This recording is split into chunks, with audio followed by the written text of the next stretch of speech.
As Producciones presenta Cara a Cara con Rosalía. Bienvenidos, queridos amigos televidentes, a este programa en el que vamos a tocar un tema fundamental que tiene que ver con la educación y sobre todo con la educación en el Ecuador. Nosotros sabemos que sin calidad de educación no vamos a tener un desarrollo sostenido en el Ecuador y en el mundo.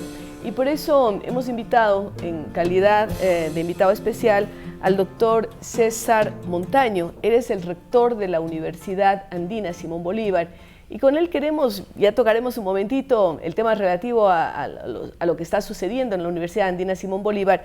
Pero, doctor Montaño, al darle la bienvenida, queremos preguntarle cómo mira usted la educación en general en el Ecuador, sabiéndose que esta tiene una serie de estadios. Estamos hablando de la educación básica, la media, la universitaria, que pensamos que deberían mantener una vinculación estrecha. Bienvenido. Muchas gracias por la invitación, un gusto estar aquí con usted y a través de usted pues con los televidentes. Me parece que en el Ecuador tenemos todavía muchas tareas pendientes en materia de educación. Creo que pese a que hay una constitución que pone en un lugar importante a la educación como una misión fundamental del Estado, se ha hecho algunas ejecutorias en ese sentido, pero claro que si analizamos en cada segmento que habría que ver la educación, vamos a ver que todavía hay muchas falencias, hay muchas conexiones que todavía no se han realizado entre los diferentes niveles de educación. Así es. Lo que tiene que ver también con la destinación de recursos, me parece que tiene que ser revisado, tiene que ser todavía pulido en términos de llegar a una mayor eficiencia y calidad, sobre todo en la educación. Me parece que el régimen de planificación también tiene algunas deudas respecto a pensar la educación del presente para el futuro en nuestro país. De tal manera que, si bien es cierto, me parece que hay algunas bases, sobre todo constitucionales, institucionales, en la ejecutoria es donde todavía tenemos que hacer en donde hay que hacer ajustes y vemos deficiencias. Así es. César, su mayor experiencia es como docente universitario. De hecho, usted ha estado durante largos años como profesor, ha sido director de área, profesor investigador, coordinador académico, profesor invitado del Colegio de Jurisprudencia, profesor de módulo de estudios europeos de la Comisión Europea. Es decir, tiene un currículum impresionante en el tema de educación y sobre todo de educación superior.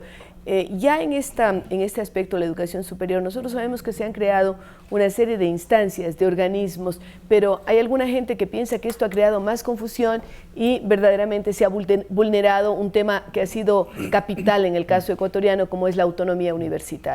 Si bien es cierto, hay que pensar que las nuevas realizaciones en materia de educación superior, cuando se ha pensado, por ejemplo, en 4 universidades insignia, 4 universidades con un posicionamiento más importante y con apoyos más importantes y evidentes de parte del Estado central, en principio parecería que se trata de una iniciativa positiva. El gran problema de ese diseño en materia de educación superior es el hecho de que prácticamente se ha invisibilizado lo que ya existía en el Ecuador a través de las universidades que funcionan regularmente, sobre todo las que han sido inclusive categorizadas por las instancias de control del sistema de educación superior y que tienen niveles de formación, de desarrollo en su campo específico. Bastante pues, buenos, mejorables siempre, porque siempre vamos a estar hablando de eso, ¿no es cierto? Así es. El gran problema, si bien se puede pensar positivamente respecto a estas iniciativas, el gran problema surge cuando hablamos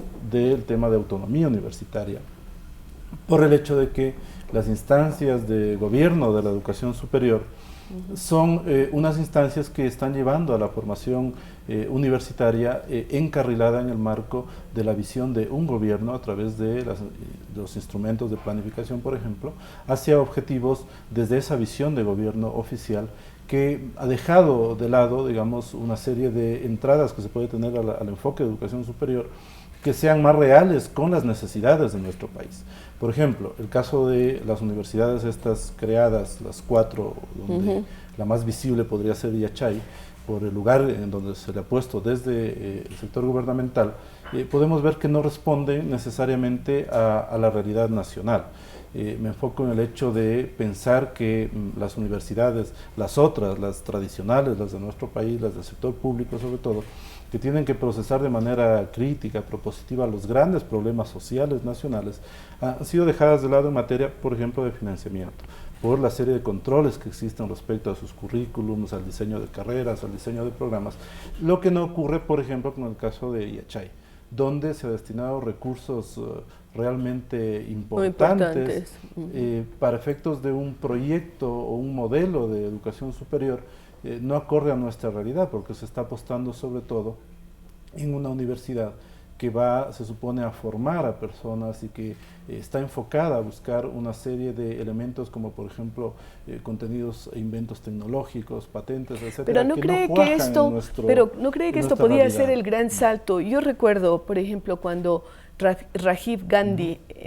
prácticamente de una dinastía de los Gandhi que han gobernado India durante décadas, tomó el poder, que fue muy corto porque lo asesinaron. Una de las cosas que hizo fue crear institutos tecnológicos y la gente le decía, ¿cómo así? Si la gente se está muriendo de hambre, ¿por qué usted quiere crear estos institutos de alto nivel? Y él dijo una cosa que tenía mucho sentido, porque no quiero que esta situación perdure para siempre. ¿No cree usted entonces que Yachay, por ejemplo, podría ser esa iniciativa que ayude a despegar? Porque siempre estamos dependiendo del precio de las commodities. Ahora mismo bajó el petróleo, bajan los precios de cobre, oro, etcétera, y nos encontramos con un Ecuador y una América Latina sumidos en la desesperanza.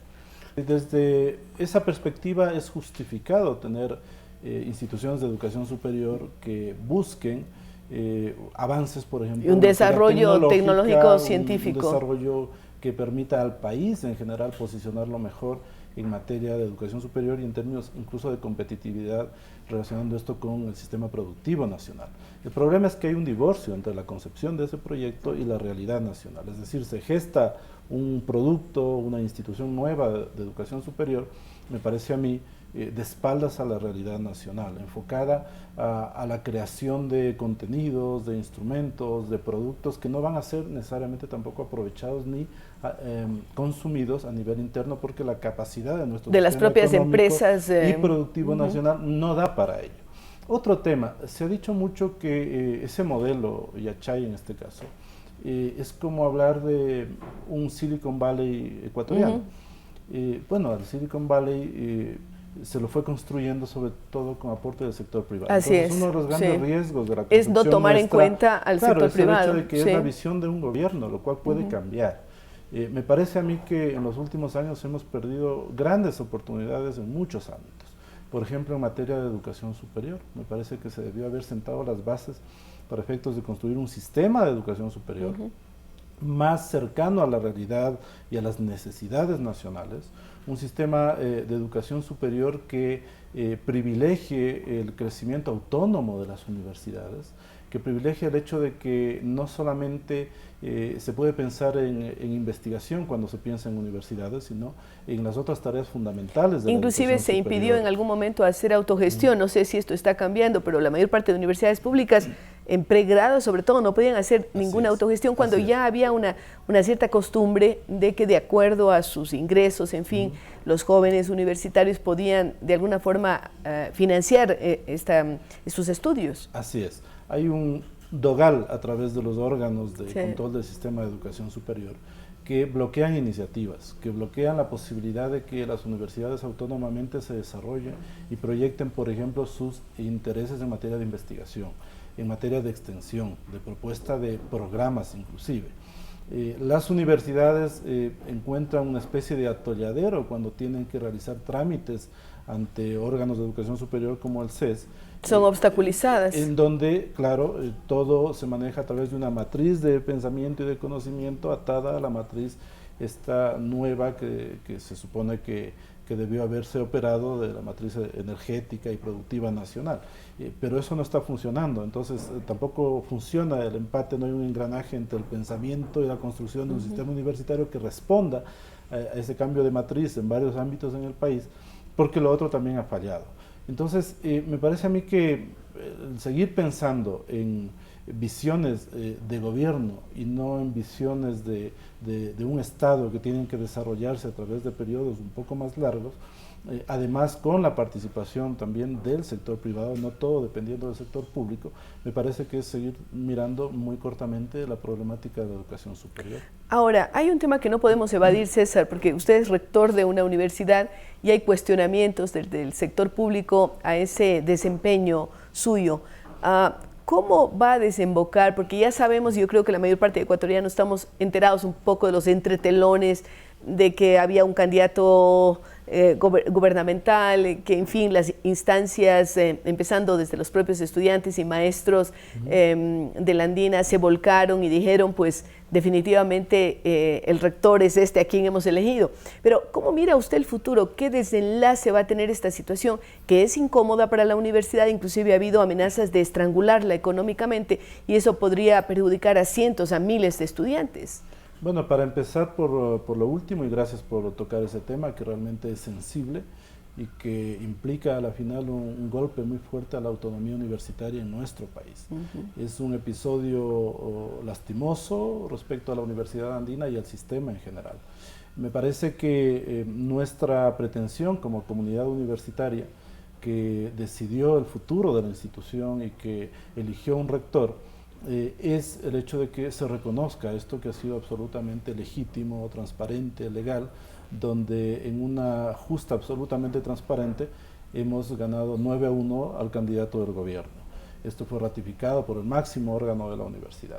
¿Qué esperamos? Bueno, que haya sensatez en los órganos de educación superior. El CES no ha procedido, digamos, en este sentido de reconocer la voluntad de la comunidad, pese a que se han cumplido todas las normas internacionales y nacionales que son las atinentes al caso. Porque estamos hablando de que la Universidad Andina es una universidad internacional que tiene su sede allá en Bolivia, Así es, en Sucre. Es un órgano del sistema andino del de sistema integración. andino. Es decir, se trata que además de ha sido muy exitoso esta parte, diríamos. Tal vez la otra del sistema andino no ha sido, pero en el caso de la Universidad Andina ha sido exitoso. De hecho, hace pocos años hubo una evaluación a nivel de enfocar los órganos e instituciones del sistema andino de integración. Se hizo un estudio con la Fundación Getulio Vargas y la CAF, y los organismos mejor evaluados de ese del sistema andino que se hizo, fueron el Tribunal Andino de Justicia y la Universidad Andina Simón Bolívar, a tal punto que los resultados de esos estudios recomiendan que hay que ampliar las actividades en otros países. Entonces la universidad realmente ha hecho un aporte importante ya por más de 20 años, no solo al Ecuador, sino a nivel subregional andino, y yo diría en algunos ámbitos latinoamericano, así es. La expectativa de la comunidad universitaria es que se respete la voluntad que se expresó el 30 de octubre en las urnas acá en el Ecuador. Se trata de defender algo que cuadra perfectamente con lo que se supone es el espíritu de un modelo constitucional ecuatoriano, donde se dice que hay que dar el peso específico que corresponde a las manifestaciones democráticas. Y además hasta se consagra el derecho a la resistencia constitucionalmente para oponerse ante situaciones que no son aquellas deseables para una institución. Yo he puesto por delante los intereses de la universidad en el momento en que procedí a encargar el rectorado. Este momento Jaime Breil está encargado del rectorado, encargado Breil por usted. Es un colega a quien yo he encargado el rectorado, lo cual fue reconocido inmediatamente por autoridades de la educación superior. Jaime Breil está desenvolviéndose de manera legítima, y es posible que en los próximos meses o en las próximas semanas podamos volver a la normalidad. La comunidad académica quiere aquello. Lo demanda. Quienes han hecho un ataque muy fuerte y además injustificado a la universidad están en el Parlamento andino, particularmente el presidente del Parlamento andino, un señor Luis Duque, que según él observa que a lo mejor se ha violado alguna normativa de la ley nacional. Bueno, él en ese intento de desconocer un proceso legítimo de la andina, primero que lo hace extemporáneamente, en segundo lugar se erige como si fuese un juez de la legislación nacional o un juez de la normativa comunitaria, que no lo es. La universidad es autónoma, al tiempo que la andina es organismo internacional, es un organismo internacional público, adicionalmente es universidad y por lo tanto es autónoma. Y me parece que ese es un ámbito y un pilar fundamental en la construcción del sistema universitario. Y en la argumentación que ustedes lo han hecho. Nosotros queremos agradecer la presencia aquí del rector de la Universidad Andina, el doctor César Montaño, quien nos ha hablado en general sobre educación superior y particularmente sobre la situación que vive la andina. Esperemos que la situación se normalice y que realmente estudiantes, maestros puedan dedicarse a aquello que es consustancial, es decir, a dedicarse a hacer actividad universitaria, docencia, investigación, como lo ha venido haciendo siempre este Centro de Educación Superior. Muchas gracias, César.